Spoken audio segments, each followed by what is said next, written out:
Hi hello welcome back. ഇതാണ് ഞാൻ പറഞ്ഞ ഗസ്റ്റ് ചിക്കൻ കറി അഥവാ സ്പെഷ്യൽ ചിക്കൻ കറി.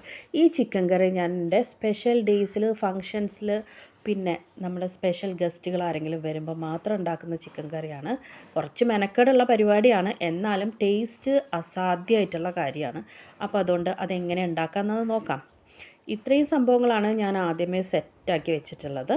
ഒരു പാൻ എടുത്ത് ചൂടാക്കിയതിന് ശേഷം എണ്ണ ഒഴിച്ച് നമ്മൾ 2 ചെറിയ സവോളയും ഒരു വലിയ സവോളയും നൈസായിട്ട് അരിഞ്ഞത് ഞാൻ അതിലേക്ക് ഇട്ട് കൊടുത്ത് റോസ്റ്റ് ചെയ്യുന്നുണ്ട്. ഈ റോസ്റ്റ് ചെയ്യുന്നത് നമ്മുടെ ബിരിയാണിക്കൊക്കെ നമ്മൾ റോസ്റ്റ് ചെയ്യില്ലേ, അതുപോലെ നല്ല ബ്രൗണിഷ് കളറാവുന്ന വരെ നമ്മളിതിനെ റോസ്റ്റ് ചെയ്തെടുക്കണം. ഈ ഒരു ചിക്കൻ കറിയിൽ ഈ ഒരു സവോള റോസ്റ്റ് ചെയ്യുക, പിന്നെ തേങ്ങ വറുത്തരയ്ക്കുക, ഇന്ന് ഈ പരിപാടികളുള്ളതുകൊണ്ടാണ് കുറച്ച് ടൈം കൺസ്യൂമിംഗ് ആണ്. അപ്പോൾ ഈ ഒരു ബ്രൗൺ കളറായി കഴിഞ്ഞാൽ നമുക്ക് മാറ്റാം. ആൻഡ് ദ സെയിം പാനിലേക്ക് തന്നെ തേങ്ങ ഇടുന്നുണ്ട്. ഒരു 2 പിടി തേങ്ങയും കുറച്ച് വെളിച്ചെണ്ണ, ചെറിയുള്ളി, വെളുത്തുള്ളി, പച്ചമുളക് ഓപ്ഷണലാണ്. അതിനുശേഷം നന്നായി ഇത് വഴറ്റി ഈ ഒരു ബ്രൗൺ കളറാകുമ്പോൾ നമുക്കത് മാറ്റി അരച്ച് വെക്കാം.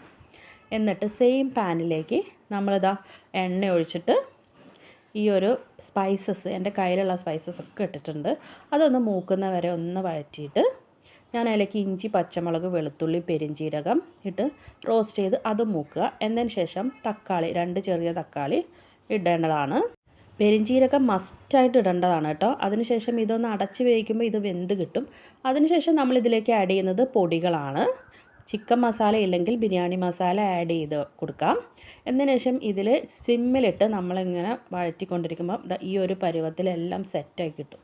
അതിനുശേഷം അതിലേക്ക് ഞാനിങ്ങനെ ചെറിയ ചൂടുവെള്ളം, നല്ല ചൂടുവെള്ളമാണ്, അത് ആഡ് ചെയ്ത് ഇങ്ങനെ കുറേശ്ശെ ആഡ് ചെയ്ത് കൊടുത്ത് അതിനെ പേസ്റ്റ് പരുവാക്കി എടുക്കുകയാണ്. ഇത് നന്നായി പേസ്റ്റ് പരുവാക്കി അതൊന്ന് തിളച്ച് വരുമ്പോഴേക്കാണ് നമ്മൾ ചിക്കൻ ആഡ് ചെയ്ത് കൊടുക്കേണ്ടത്. ഒരു 1 kg ചിക്കനാണ് ഞാൻ ഇതിലേക്ക് ആഡ് ചെയ്ത് കൊടുക്കുന്നത്. എന്നിട്ട് ഇത് നന്നായിട്ട് മാരിനേറ്റ് ചെയ്യണം. ഈ ഒരു മസാല കംപ്ലീറ്റ് അതിൽ പിടിച്ചതിന് ശേഷം അതിലേക്ക് ഉപ്പും ഇട്ട് നമ്മൾ കുറച്ച് ചൂടുവെള്ളം ഒഴിച്ച് ഒരു 1/2 hour തിളപ്പിക്കുന്നു. വെന്ത് കിട്ടും ആ ഒരു ടൈമിൻ്റെ ഉള്ളിൽ. അപ്പം നമ്മൾ വെന്ത് ഒരു 3/4 വേവാകുമ്പോൾ ഞാൻ ഈ ഒരു അരപ്പ്, നേരത്തെ അരച്ച് വെച്ച തേങ്ങയുടെ അരപ്പ് ഞാൻ അതിലേക്ക് ആഡ് ചെയ്ത് കൊടുക്കുകയാണ്. എന്നിട്ട് അതിനെ നന്നായിട്ട് ഇളക്കിയതിന് ശേഷം നമ്മൾ അടച്ച് വെച്ച് കുറച്ച് നേരം കൂടി വേവിക്കണം. ഇത് നന്നായി തിളച്ച് തുടങ്ങുമ്പോൾ നമുക്ക് ഈ റോസ്റ്റഡ് സവോള ആഡ് ചെയ്ത് കൊടുക്കാം. ഇതാണ് ഗെയിം ചേഞ്ചർ. ഇതാണ് ഈ ഒരു ടേസ്റ്റ് മൊത്തത്തിൽ മാറ്റി കൊടുക്കുന്ന സംഭവം. അപ്പോൾ ഇതങ്ങ് ആഡ് ചെയ്ത് നമ്മൾ നന്നായി മിക്സ് ചെയ്ത് ഇതുമായിട്ട് ഈ ഒരു സവോള ഈ ഒരു കറിയായിട്ട് നന്നായി ബ്ലെൻഡ് ആയി മാറും. അപ്പോൾ തന്നെ ഇതിൻ്റെ കളറൊക്കെ ചേഞ്ച് ചെയ്യും, നല്ല സ്മെല്ല് വരാൻ തുടങ്ങും. ടേസ്റ്റ് ഗ്യാരണ്ടിയാണ്, നിങ്ങൾ എന്തായാലും ട്രൈ ചെയ്ത് നോക്കണം.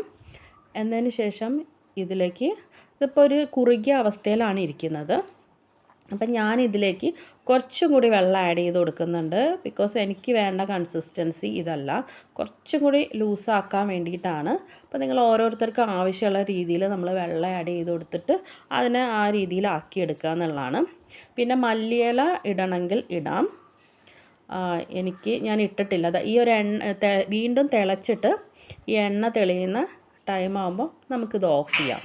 അപ്പോൾ നമ്മുടെ സ്വാദിഷ്ടമായ ചിക്കൻ കറി റെഡിയാണ്, ഗസ്റ്റ് ചിക്കൻ കറി.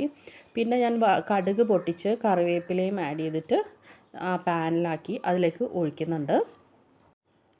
എന്നതിന് ശേഷം അടച്ച് വെച്ച് കഴിക്കാൻ നേരത്ത് ഒന്ന് മിക്സ് ചെയ്തിട്ട് എടുത്താൽ മതി. അപ്പം ഞാൻ ഈ കറി നെയ്ച്ചോറിൻ്റെ കൂടെയാണ് കഴിക്കുന്നത്. ഇത് ചപ്പാത്തി, പൊറോട്ട, പത്തിരി എന്ന് വേണ്ട എല്ലാത്തിൻ്റെ കൂടെ, ചോറ് ഒക്കത്തിൻ്റെ കൂടെ പോകുന്ന നല്ല സൂപ്പർ ടേസ്റ്റി ആയിട്ടുള്ള കറിയാണ്. ഇത് ഉണ്ടാക്കി നിങ്ങൾ കഴിച്ചു കഴിഞ്ഞാൽ പിന്നെ നിങ്ങൾ സമയം കിട്ടുമ്പോഴൊക്കെ നമുക്ക് ഇത് ഉണ്ടാക്കാൻ തോന്നും. അതിൻ്റെ ഒരു ടേസ്റ്റ് അത്രയും അപാരമാണ്. അപ്പോൾ നിങ്ങളൊന്ന് ട്രൈ ചെയ്ത് നോക്കൂ കേട്ടോ. ഞാനിവിടെ നെയ്ച്ചോറിൻ്റെ കൂടെയാണ് ട്രൈ ചെയ്യുന്നത്. Not doing well, don't know where you are, 'cause you're not here. It's been way too long. If I could lay down beside you, I would.